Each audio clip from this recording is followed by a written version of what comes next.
Hello guys, we're here today for another Wrath of Kings battle report.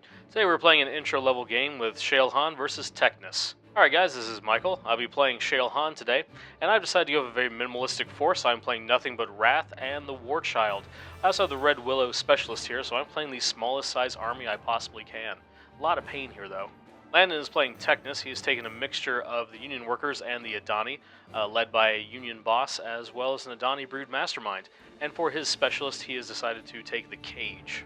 For motivations today, we're going to try something a little different, as a lot of the viewers and players out there have been asking how different armies could interact with different motivations outside their normal skill set.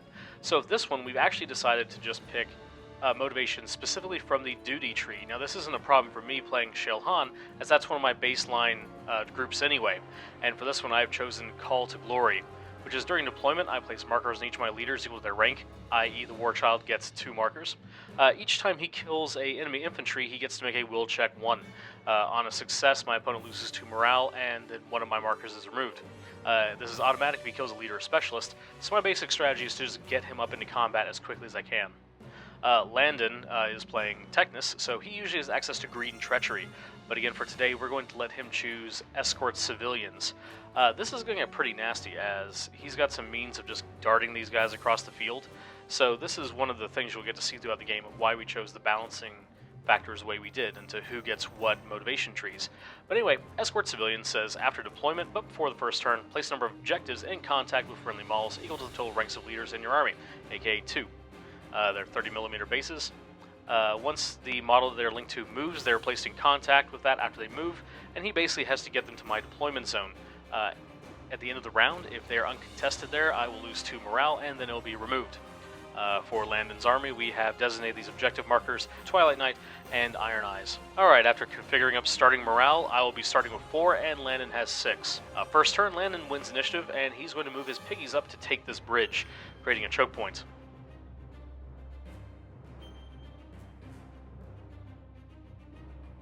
I retort by moving the Wrath up.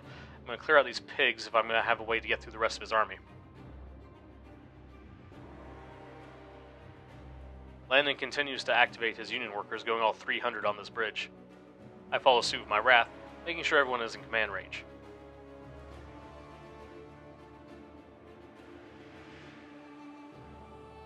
As expected, Landon is taking his Adani and moving on my flank with those civilians. They are really fast, and I don't actually know if I'm going to have any means of catching them, so this is a good example of one of the balancing factors as to why fast armies like this really shouldn't be having escort civilians. But I'm not worried about it. There's definitely ways around it. Nothing is concrete. I just need to not ignore them.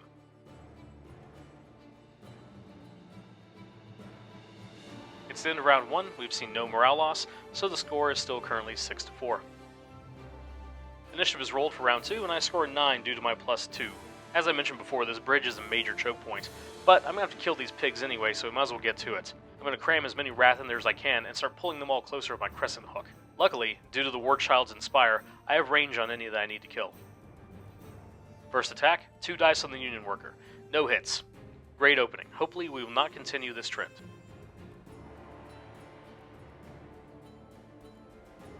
The next Wrath, however, scores 2 hits and outright kills the Union worker.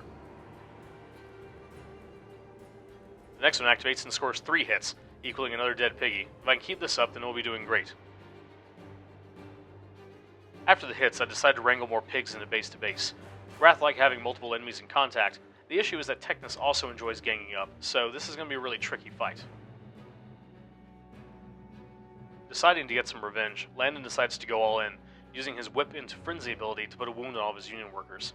Union workers get more deadly the more damage on them, so now they're an actual threat.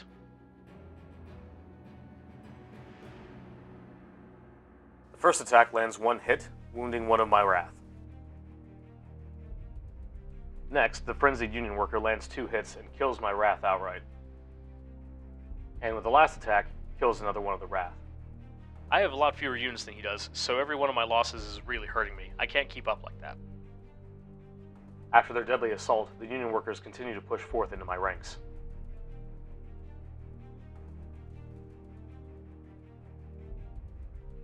Luckily, by having wounded them, he's done half the work for me.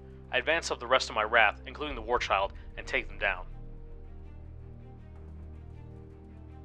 In doing so, however, I realize that I've completely ignored the Adani coming around my flank. Got a little ahead of myself there, so I move one Wrath up to tie them up. It's not a good strategy by any means, but it's my own fault for ignoring the motivations. My first Wrath deals a hit to the Union worker, killing it outright. Second Wrath also deals 2 hits, killing another Union worker.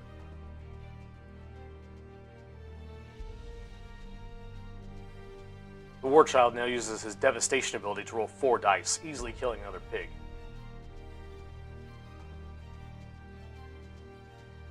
He now makes a will check for his motivation. I need a 6 or less and Landon will lose 2 morale. And of course I roll a 7. Seeing my plan to distract him, Landon moves one Adani into contact with my Wrath, tying him up. That lone Adani even manages to wound my Wrath. Good on him.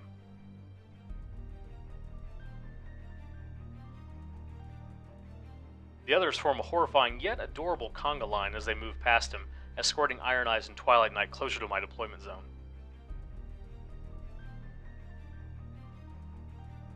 Now the cage moves up.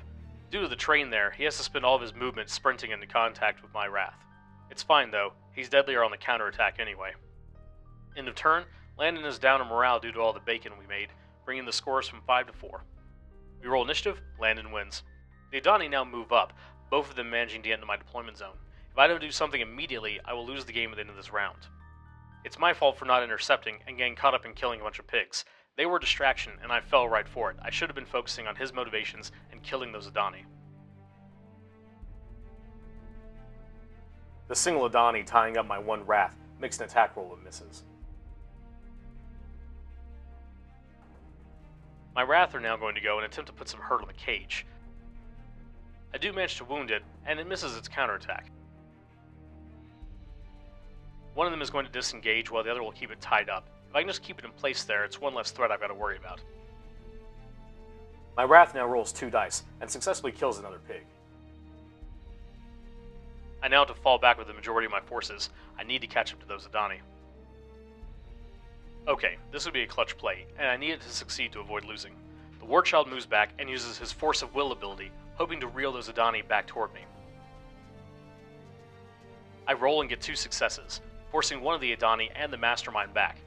This is incredibly important, as now one of the civilians is outside of my deployment zone, preventing them from being claimed.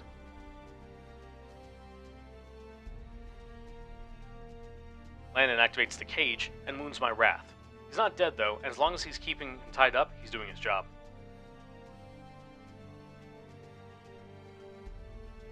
My lone Wrath is now going to activate, disengaging and then sprinting back to the fight to lock the Adani in place. Not to be outdone, however, the Union boss moves up and sprints up as well, trying to keep in the fight. It's now the end of the round, and one civilian has been successfully escorted, dropping my morale down to 2. The score is now 5 to 2. I win initiative, however. And the War Child combined activates with another of the Wrath. With a mighty swing, he manages to land 2 overpower results, killing the Adani outright. I do, however, use this death to trigger the Red Willows from the Shadows ability, bringing her onto the battlefield. Now it's time to lay down some pain.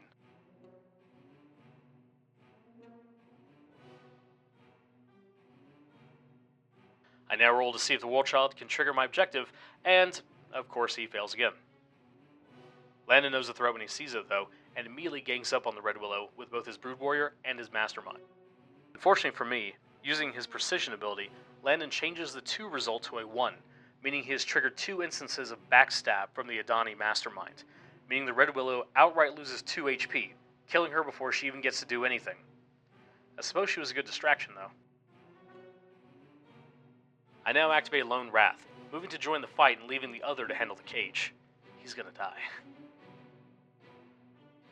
The Union boss is none too happy with my plan and swiftly cuts down a Wrath. I move to intercept him with my last Wrath and even manage to put a wound on him. Now the War Child might be tough, but I don't want him tangling with multiple leaders at once, so I need to hold off the Union boss while I work on the Mastermind, who is the biggest threat right now with that backstab ability, as we saw with the Red Willow. Remember when I said that one Wrath was going to die to the cage? Well, here we see it happening as he gets absolutely crushed. Lastly, the lone Adani moves up and attempts to take down my Wrath. The 3 sees no damage. End of round, It's still not looking good for me as I've been reduced to 1 morale. I need to make a power play this turn or it's game over. One benefit to having lower morale, however, is that constant initiative buff. It's been doing me well this game. I win, and now I activate the War Child in the Wrath. The War Child attacks, and due to his critical blow ability, outright kills the masterminds. A crushing move, as it causes Landon to lose 1 morale for losing his 3rd model, another for losing his leader, and then 2 for my objective. Definitely a swing in my favor. Continuing my combined activation, I first roll to see if my Wrath is distracted by the Adani. He isn't, so the Union boss is taking the full blunt of 5 dice, felling him and causing another morale loss.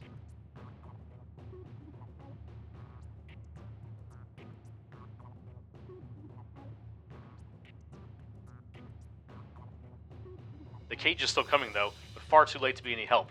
I continue my strategy of sending a lone Wrath up to meet him every time, and of course that Wrath is immediately killed, just like all of his brothers before him.